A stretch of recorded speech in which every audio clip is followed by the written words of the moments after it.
Hello friends, welcome back to my channel. आज इस video में हम पढ़ने वाले हैं थ्योरीज ऑफ वेज डिटर्मिनेशन। किसी भी ऑर्गेनाइजेशन में किस तरीके से वेजेस को डिटरमाइन किया जाता है कि हम अपने एम्प्लॉयज़ को क्या वेजेस देंगे। ठीक है, तो उसके लिए डिफरेंट ऑथर ने डिफरेंट थ्योरीज दी हैं। तो बेसिकली इस वीडियो में हम जो है ये 7 थ्योरीज जो है वो डिटेल में पढ़ेंगे। सबसे पहले हमारे पास आती है सब्सिस्टेंस थ्योरी। ठीक है, सब्सिस्टेंस वेज थ्योरी किसने दी थी? डेविड ने दी थी। इसको हम आयरन लॉ ऑफ वेजेस भी बोलते हैं। ये थ्योरी कहती है कि हम जो है वेजेस किस तरीके से डिसाइड करेंगे, एवरेज बेसिस पे। हम देखेंगे कि कितनी डिमांड और कितनी सप्लाई है। ठीक है, डिमांड और सप्लाई के बेसिस पे जो एक एवरेज मेंटेन करके रखेंगे वो जो वेजेस हम प्रोवाइड करवाएंगे। अगर आप ज़्यादा वेजेस दोगे तो आपके पास जो है वो ज़्यादा वर्कर आएंगे। अब ज़्यादा वर्कर आएंगे तो फिर अपने आप क्या हो जाएगी? अब देखो यहाँ से क्या होगी, डिमांड ज़्यादा होगी। ठीक है, तो ज़्यादा वर्कर आ गए तो अपने आप जो हमने रेट डिसाइड कर, जो हमारी वेजेस हाई थी वो अपने आप क्या चली जाएगी? डाउन चली जाएगी, क्योंकि इतने सारे वर्कर आ गए हैं। ठीक है, तो वो एक एवरेज, जैसे डिमांड और सप्लाई का होता है ना कि अपने आप में एक एवरेज मेंटेन रहता है डिमांड और सप्लाई के बेसिस पे, तो सेम यहाँ पे भी वही चीज़ हो रही है। यहाँ पे वर्कर की, जैसे हम देखते हैं डिमांड एंड सप्लाई में कि प्रोडक्ट की कितनी डिमांड एंड सप्लाई, यहाँ पे हम अपने ह्यूमन रिसोर्स की देख रहे हैं कि ये वर्कर की कितनी डिमांड एंड सप्लाई है, उसके बेसिस पे एक एवरेज मेंटेन हमने करनी है। एवरेज प्राइस हम यहाँ पे सेट करेंगे। इसके बाद जो हमारी सेकंड थ्योरी आती है wage fund theory. Wage fund theory जो किसने दी थी? एडम स्मिथ ने दी थी। ये थ्योरी क्या कहती है, ये इन्होंने एक बुक लिखी थी वेल्थ ऑफ नेशन। उस बुक में जो है इस वाली थ्योरी के बारे में बताया गया था। ये कहते कि हम एक फंड बनाएंगे, जो भी हमारा एक तरीके से सेविंग्स करेंगे और उस फंड में डालेंगे और उस फंड को यूटिलाइज करेंगे अपने लेबर की पेमेंट के लिए।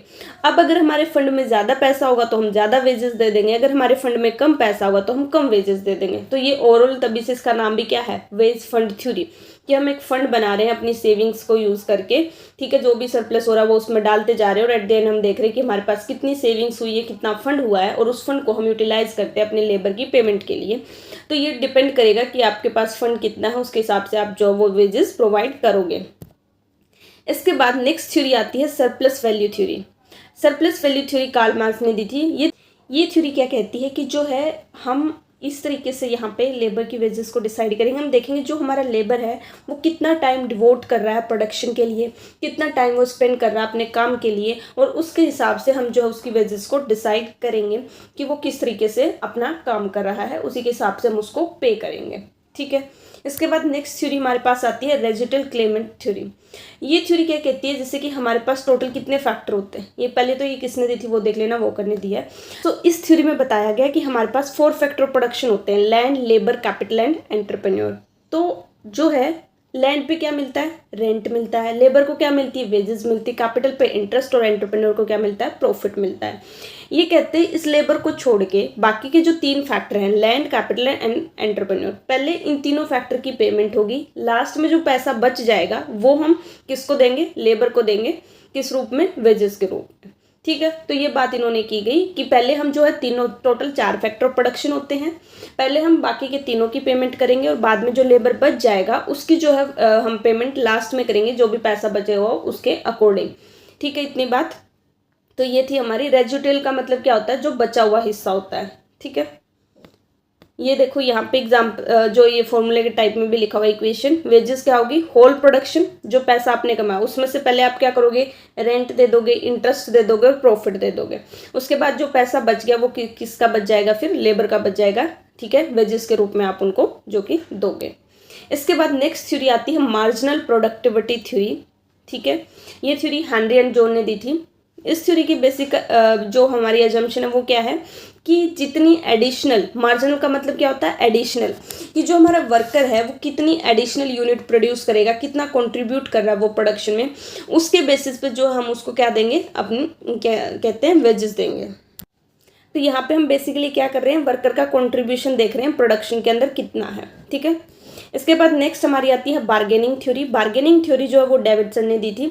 ये थ्योरी क्या कहती है कि बार्गेनिंग का मतलब क्या होता है, जैसे हम जाते हैं मार्केट में कि भैया इतने का लगा लो, सामने वाला कहता है कि इतने का लगेगा, फिर हम जो है बार्गेनिंग करके फिर एक प्राइस लास्ट में जाके सेट करते हैं जो दोनों के लिए ठीक होता है।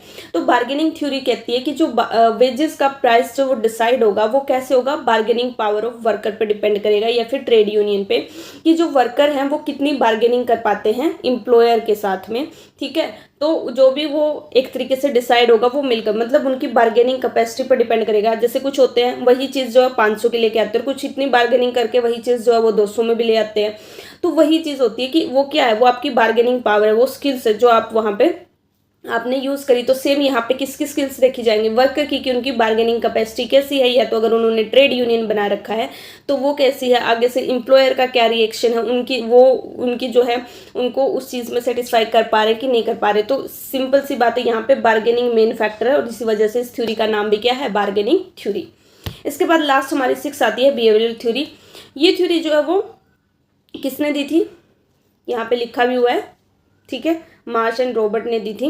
ये थ्योरी क्या कहती है कि इसके अंदर मेन 3 चीज़ें जो है वो डिपेंड करेगी, वो तीनों फैक्टर को मिलाकर जो आपकी वेजेस वो डिटरमाइन की जाएगी। वो 3 चीज़ें क्या क्या हैं, सबसे पहले है the employees acceptance of A wage level, कि जो आपके एम्प्लॉयज़ हैं वो किस लेवल पे आके उस चीज़ को एक्सेप्ट कर रहे हैं कि हाँ ठीक है चलो हम इतने में आपके साथ काम करने के लिए राजी हैं।